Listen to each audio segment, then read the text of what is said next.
I know what you're wondering. What is true and what is false? The Witch Queen is an unsettling mystery. Our biggest foe, Savathun, has our grandest tool, the light. It's paying off narrative threads that we planted way back in Destiny 1. I'm here to protect humanity. How do we stop this? The stakes in the universe are rising, and it's the greatest challenge that we've ever faced. We're shedding that dogma of light equals good, darkness equals bad. We're really entering the mists and trying to discern what's in front of us and what's lurking just underneath the surface. What is your truth now? There are a lot of bombshells in the Witch Queen narrative. And that's just scratching the surface of what we're going to get into this year.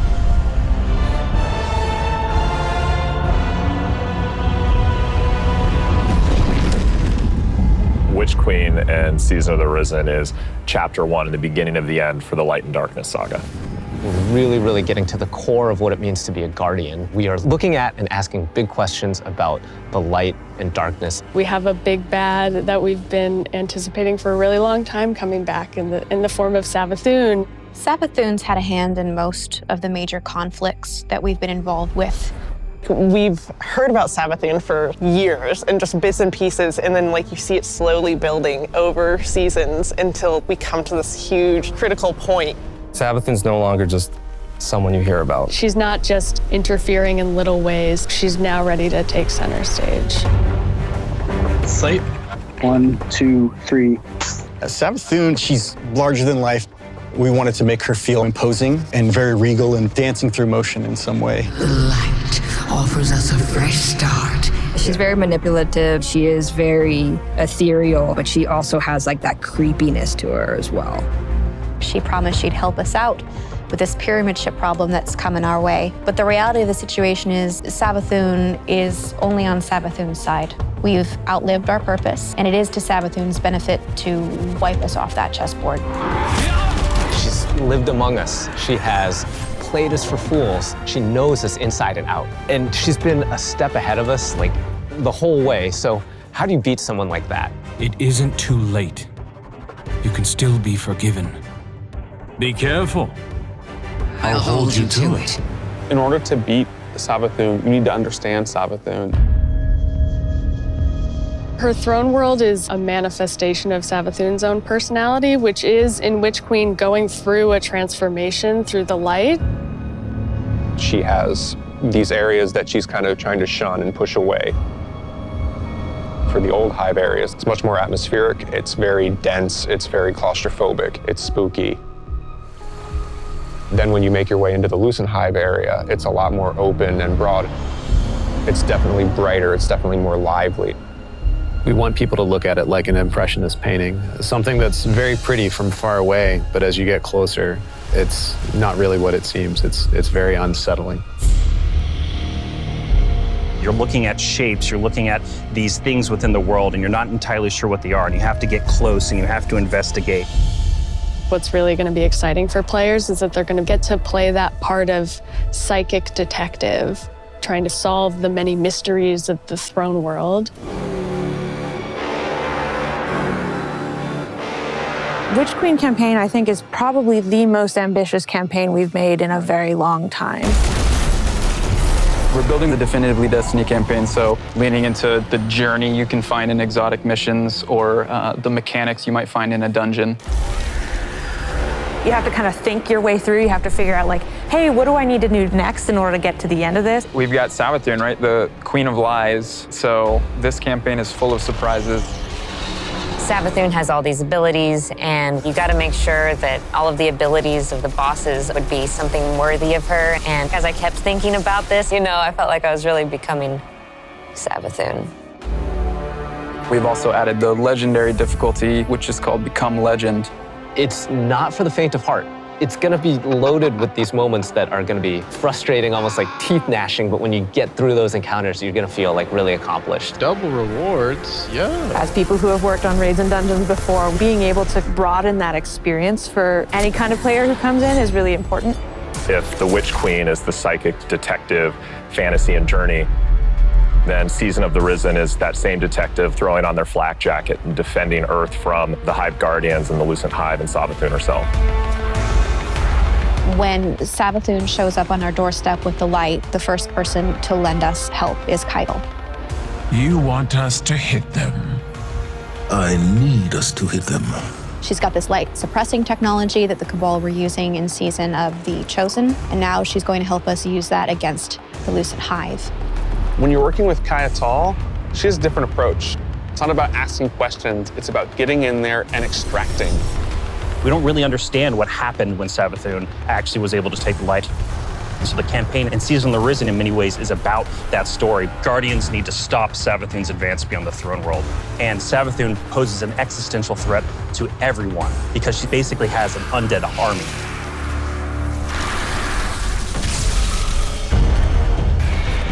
In fighting the Lucent Brood, this isn't our first time in the game fighting other Lightbearers, but it is the first time that we'll be facing other Lightbearers that have much more relentless motives.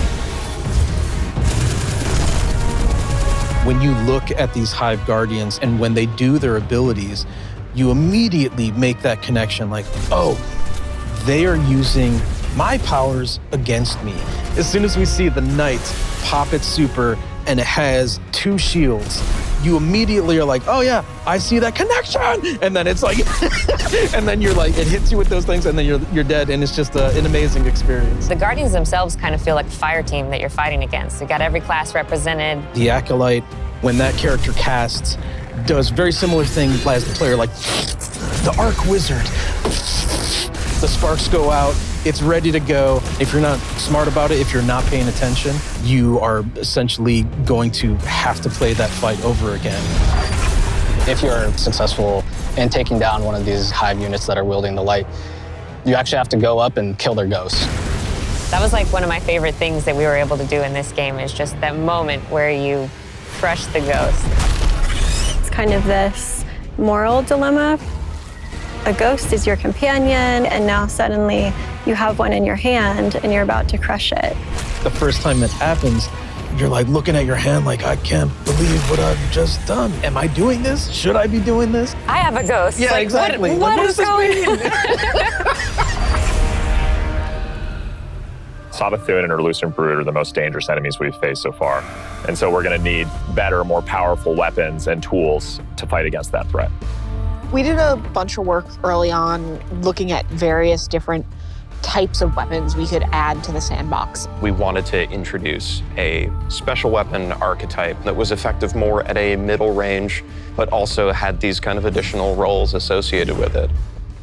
The Glaive is a projectile weapon, and it is a shield, and it's a melee weapon. We wanted to keep that experience in first person. It has an immediacy that you don't really get when you're using a sword because the camera is so much further back. Because this is also a projectile weapon with a slower moving projectile, the onus of skill on aiming these weapons is about leading and compensating for the speed of the projectile and anticipating that. If you're in a really difficult encounter and one of your teammates dies somewhere out in the open where you normally wouldn't be able to get to them, you can bring that shield up and actually get the revive and then fall back. Glaives originate with Savathun trying to steal an extremely powerful weapon for her own use, and players will use the weapon crafting recipes that they find throughout the campaign in order to reconstruct this incredibly powerful and incredibly ancient weapon.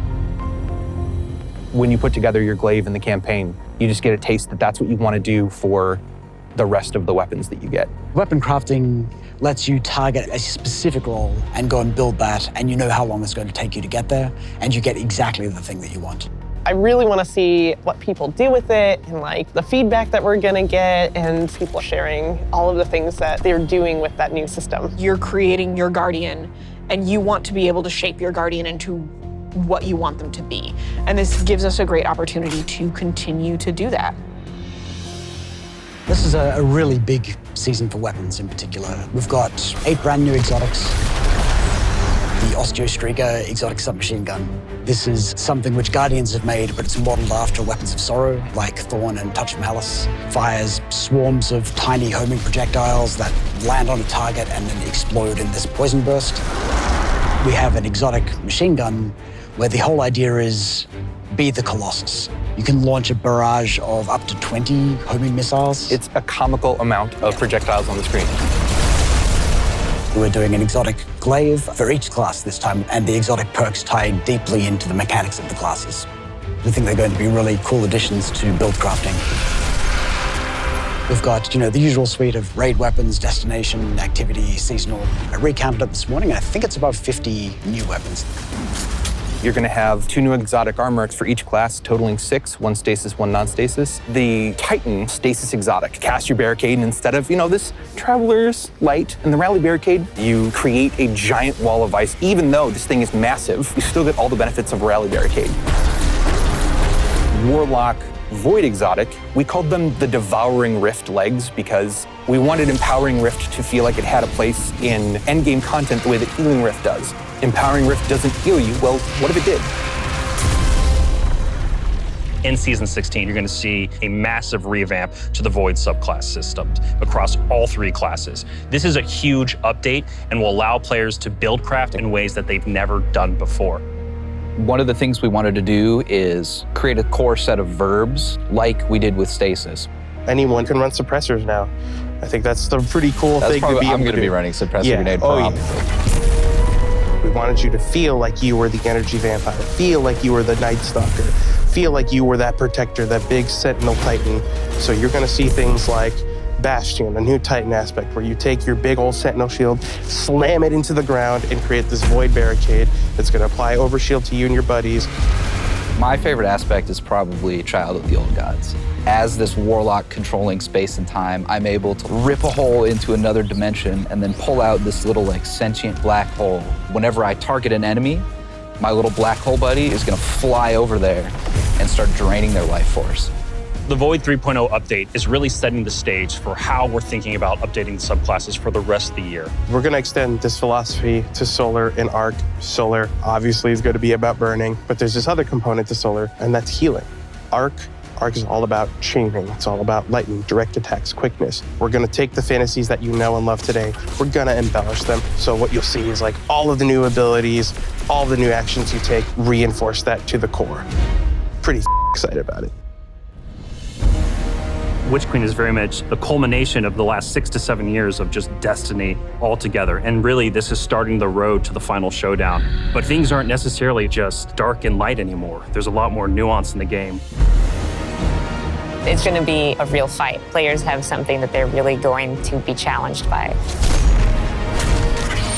I can't wait for everyone to find out what's been going on with Savathûn. I'm excited. You Guardians are so clever, aren't you? From the throne world to the campaign to the customizable build crafting, it all comes together to make Destiny feel really new and fresh. We've got more Destiny coming this year than any other year before. It's one of the most ambitious releases we've ever put together, and the team is firing on all cylinders. Tell me, Guardian, what do you think you're going to do?